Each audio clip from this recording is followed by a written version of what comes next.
Hello. Yeah. Oh, fresh out the shower, huh? No, it's just hot. Yeah. Are you about ready to make another kind of video, though? Sure. Aside from some health reasons, why did you decide to become a vegan? Um, I mean, there's there's a lot of reasons. Um, personally, I was just really sick at the time, and I just couldn't handle anything that was like super dense. Mm-hmm. Um, but beyond that, it's like environmental reasons. Just the way that uh animals are raised and stuff is just really Yeah. wasteful, and it just seems cruel at the end of the day. And it's the type of thing like you don't really need it. So for a long time, like when I first became vegan, I was just under the mindset that like I don't really care about myself. I just want to like minimize my impact. I don't care if I live or die really necessarily, but I just don't see why I would cause so much harm to other things and destroy the planet at the same time and all that. But then as I did it more, I realized that it just makes me feel good and it's cheap and easy. So I just kind of got in the habit and I just kept doing it. It is basically no downside for you. For you. No, not for me personally. I think some people maybe can't do it long term as much, but I think my metabolism is just kind of made for that. Like I can't really handle really high protein foods. I usually just do better with like a lot of carbs for energy and then like enough protein and fat to like meet my daily needs, but not a whole lot really. Yeah, you basically found a set of that was good for your body, pretty much. Yeah, more or less. I think it's just like genetically what I'm made for, I guess. But probably regardless of what how many people's bodies are, a lot of them can fit within the vegan lifestyle. Do you understand?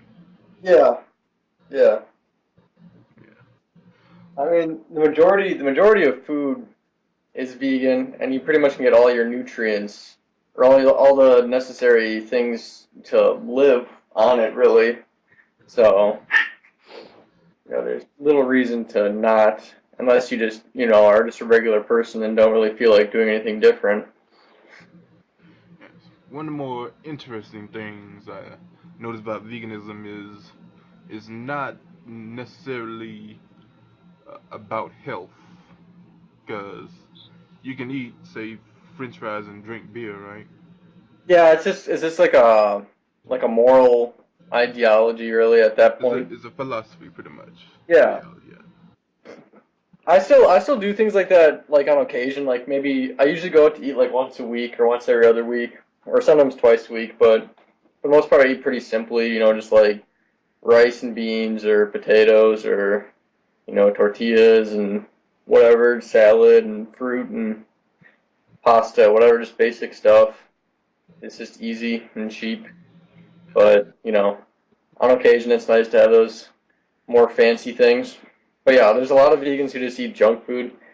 And you can even get like vegan meat substitutes that are fairly good, I, but I, I, I they cost a lot of seen money, so it's not really worthwhile in my opinion.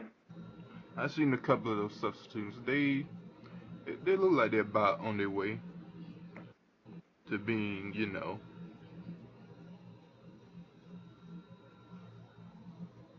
all right. But I seen Yeah, a couple of those substitutes. They look like they're about on their way to being acceptable to what we used to. yeah, no, they're can't remember the specific company, but I think it's called like Beyond Meat or something. But they like are coming out with like a ground beef thing that Hmm. like actually like bleeds and is like red, and then you cook it and it turns brown, and it's like anatomically or like chemically identical to ground beef. Just is made from the plant equivalent to all the same things. Yes, I know I once saw on the internet something about a vegan soul food restaurant that looked pretty Oh good. yeah. Yeah. Yeah, I'd be down with that. Mm. But yeah, I think the more and more that get introduced, the more and more people probably go on it because I don't think, although we deal with it and we may not care, most people feel bad for animals and how they're kind of treated in certain areas. Yeah. Yeah, like cause I started thinking about I think it's which animal do we boil? Is it crabs? No, Lobster? lobster. Lobster. Lobster. Yeah. Yeah. I'm like that's a pretty cruel way to Yeah, for like sure. prepare Well, something. boiling it alive, yeah, it'd not be fun Hmm. for the lobster. And Yeah, but I mean, there's a lot of arguably smarter animals that like pigs and stuff are basically smarter than dogs. They've yeah, been pretty shown to much. be, like they can play like video games and stuff. They're actually like really smart at things, and just treat them, lock them up in a cage their whole life, and you know treat them like shit, and then Yeah. kill them is just, I mean, I don't know. I mean, It's not very kind. In a more like traditional farm setting where they're on a, like have space to roam around and stuff, it's like not nearly as bad. But I mean, even still, they're gonna be killed before their time.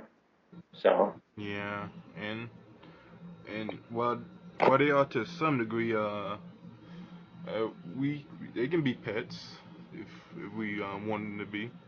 yeah, no, for sure. There's a lot of people actually like them as pets. They're kind of like dogs, really, where they like playing and stuff, and they're really good at like figuring out puzzles and stuff like that too. So they do get really big. So if you have Yes, them they do. more than a couple of years, they're gonna be like bigger than you pretty quick. So I don't know about do all species. I don't know if that's the right phrase, but do all species of pig all get to that certain weight?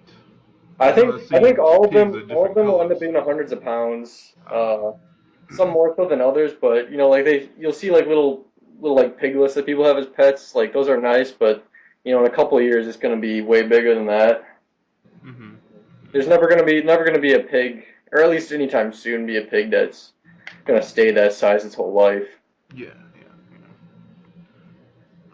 I don't think. Well, we probably could find a way to Oh, I'm sure. mess I'm sure we mess could with find it. evolution in that area.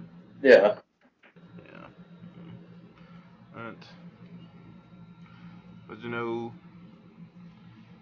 animals, they ain't always the nicest to each other. So it doesn't make sense for us to have a moral high ground. Yeah, I mean, it really doesn't necessarily. But the thing is, like, we're in such a different position than most animals, where we actually are conscious of what we're doing and what our impact is on things, and we have the ability to make and get food from whatever we want, basically. Hmm. So, it's kind of our choice if we want to, partake in still eating whatever we want, or cutting out things that causes harm or causes excess pollution, or Yeah. environmental impact. Yeah. I mean, we could Because we could feed the world so much better, feed all of humanity so much yeah. better if we didn't feed livestock. Livestock takes the majority of our crops that we grow. If we just didn't feed livestock and instead decided to give it to charity or whatever, there would be hungry people, really, unless the infrastructure wasn't there to get it to them. But it's really a choice, I guess. But you know, Basically, as humans, we know and we can, so we pretty much should do what's best for ourselves and the world itself. yeah, I mean, it would be in our best interest, really. Hmm. Um, I mean, it's fine if you don't really care about that and you're just like, oh, the world's gonna be shit in 100 years anyway, so who gives a fuck? But there's if Or you if you're actually gonna be have gone if 100 you want years. to progress, and evolve as a society. You know, it's just the next logical step, I guess.